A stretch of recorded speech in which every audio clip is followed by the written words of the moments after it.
balita natin kay Tatay Gong mula dito sa detention facility ay araw ng Biyernes, huling pagdalaw ni Kong Pulong kay Tatay Digong. Ngayon po, kakagaling lang po sa loob ng detention facility ni Mr. Bong Duterte.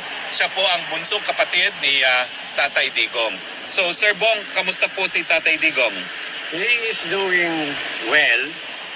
Medyo malungkot lang because he cannot kwan yung sa outside world talaga nung nangyayari. So I have to brief him about the election, the outcome ng election, both the local and the national.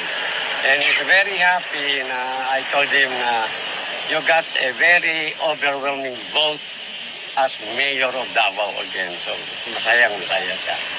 Ano po sinabi niya in particular? Nung sinabi niyong tambak ang kanyang panalo? Ako ang nagsalita nga sa kanya. Sabi ko na grabe yung outcome ng yung number of votes mo kaysa yung opponent.